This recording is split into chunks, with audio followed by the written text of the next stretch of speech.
Fak, stari, kva sem dober. Tako prav, ne morate me, stari, ne morate me. Daj nekaj igrati. Mi da moramo še video posneti za PlayStation 5. Kva težačeš, no daj, no, se znam že...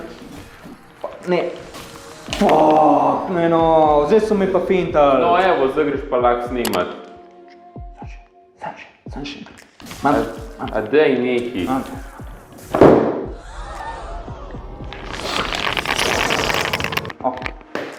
Peva.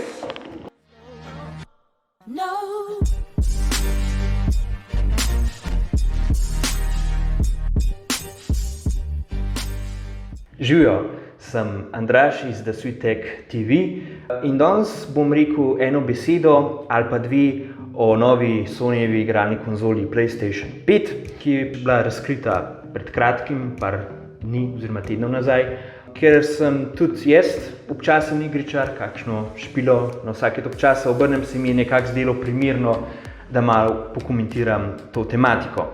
Tako da, če vam je ta video všeč, prosim, dajte ga všečkat, dajte se naročiti na najin kanal in pa nujno spremljajte naju na Facebooku, Instagramu in pa Twitterju. Tako da, dajmo kar začeti.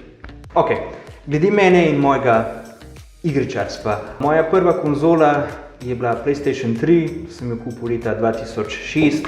Draga je bila kože fran, če preračunamo danes 600 evrov in morate si predstavljati, da je bil to velik šok, ko človek ugotovi, da dodatno igre stanejo, ne vem, še 60 evrov. Tako da, ja, potem nekaj časa nisem igral, ker tudi ni bilo nekih iger prav na veliko za PlayStation 3 in potem sem v srednji šoli spet začel, ko sem spoznal prijatelje, oni so imeli tudi PlayStation 3, tako da veliko spominov, veliko iger, isto potem kupil PlayStation 4, ko so ga predstavili, mislim, da 2014, tudi veliko lepih spominov. 8 let je minilo za PlayStation 3, 7 let za PlayStation 4 in cajt, da smo zvedeli, kako bo s PlayStation 5. In končno so nam ga predstavili. Tako da, pejmo naprej na igralni kontroler. Ta igralni kontroler za PlayStation 4 in se imenuje DualShock 4. Ta najnovejši za PlayStation 5 se bo imenoval DualSense. Veliko bo imel novih lastnosti, pač bo nek čuden hibrid med tem kontrolerjem, med Xboxovim kontrolerjem in pa med tistim čudnim kontrolerjem, ki so ga imeli za PlayStation 3, ki izgleda kot bumerang. Ne vem, meni osebno ta deluje zelo lep, zelo dobro se bo prilegal v roko. Da se že smeje. In bo imel en kup dobrih stvari. Ok, ta joystick, kakšne stvari naj bi bile izboljšane? Boljše naj bi bile vibracije, ker zelo prav pride, ko streljate, ko nucate neko povratno informacijo. Potem boljši naj bi bil tudi zvok, ki naj bi ga kontroler oddajal. Sicer jaz osebno se sprašujem, koliko boljš lahko je zvok na kontrolerju, glede na to, da gre za precej majhno stvar. In pa polnil se bo prek USB-C vhoda. Končno, da gre Sony v korak s cajtom. Apple, daj, USB-C daj na svoje telefone. Vem, da jih ne boš, ampak glej in se uči. Dobro. Potem igralni palčki bosta še zmeraj ostali, to se pravi, vzporedna en na drugi, ne bosta dislocirani, kot je to pri Xboxovem kontrolerju. To je stvar preference, meni osebno je to všeč, to je že od začetka PlayStationa sta tako postavljeni, vem pa, da eni ljudje imajo raje dislocirani palčki. Dosti od kontrolerja, pejmo na samo škatlo, ki jo je Sony pač res rabil celo večnost, da jo je predstavil.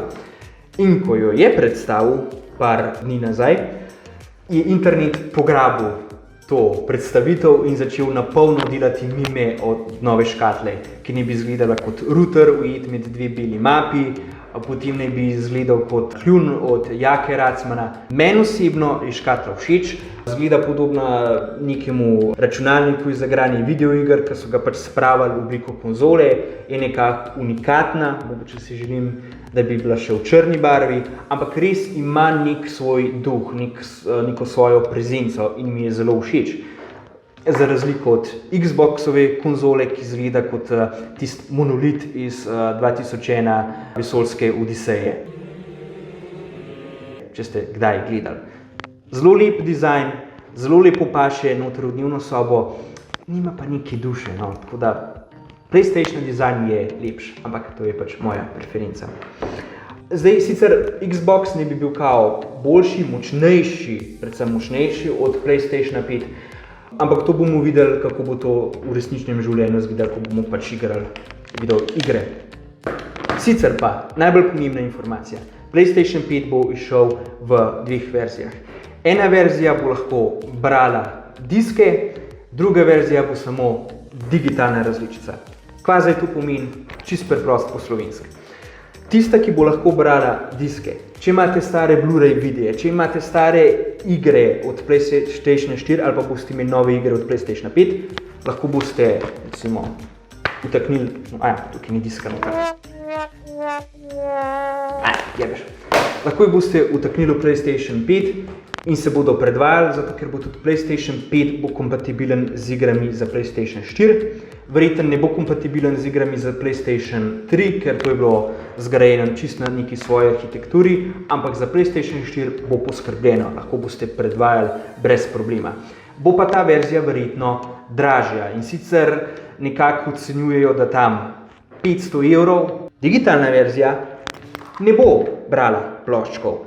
Direktno boste iz interneta nalagali igre na konzolo, ta konzola bo imela verjetno tudi večjo shrambo, tam do 2 terabajta in vse bo shranjeno izključno gor. To bo dobro, ker se vam ne bo prah na škatlicah nabiral, ne boste imeli preveč placa zasedenega, je pa res, da boste pač mogli imeti dober internet. Fajn, če boste imeli optiko. Jaz te verzije konzole verjetno ne bom imel, zato ker v samostojni republiki Retne še zmeraj nimamo optike in verjetno še dolgo ne bomo imeli. Mogoče bomo pa spet že to takrat dobili, tako da upajmo. Igre, ki so bile predstavljene. Sony je prikazal veliko iger, to se pravi Horizon, Forbidden Forest, Resident Evil 8, Village, Spider-Man, Miles Morales, Gran Turismo 7, ki izgleda božansko, NBA 21, FIFA 21, vse te igre izgledajo zelo dobro, sicer ene bolje od drugih, ampak dobro, kakorkoli že. Najbolj grafično dovršene igre bojo itak prišle do izraza šele na koncu cikla od PlayStation 5. To se pravi, ne vem, šele čez mnogo let. Recimo The Last of Us, ki je original prišel za PlayStation 3, je prišel na koncu generacije za PlayStation 3. To je bilo leta 2013. PlayStation 3 je bil v toku od leta 2006. Isto je recimo nadaljevanje te igre, The Last of Us Part 2 je prišel leta 2020, to se pravi letos, pa je recimo bil PlayStation 4 oznanjen že leta 2013. Tako da isto bo verjetno tudi za PlayStation 5 na koncu življenjskega cikla. To je zaenkrat v bistvu vse od PlayStation 5, to so zaenkrat informacije, ki jih vemo, ampak dajte vi povedati meni dol v komentarjih. Kaj si vi mislite? Boste vi PlayStation 5 kupili ta prvi dan, ko bo išel, ali boste malo počakali, da cena pade? Jaz osebno bom verjetno to generacijo malo počakal, da cena pade. Itak prideta, ne vem, v roku 1 do 2 let nova verzija PlayStation 5, ki bo verjetno cenejša, ali pa bo recimo original PlayStation 5 padla cena, tako da je še dosti iger za PlayStation 4, ki jih pač moram preigrati, tako da se bom zaenkrat na te sfokusiral, ampak povejte pa vi meni, boste počakali ali boste kupili prvi dan, ali boste šli pa na Xbox, ali pa boste ostali na kompu. Evo, tudi to mi lahko poveste, ker vem, da vas je ogromno takih. V redu, to je bilo za danes to. Ko bojo nove novice, se slišimo in pa uživajte na polno in pa grejte na polno. Se vidimo. Čau!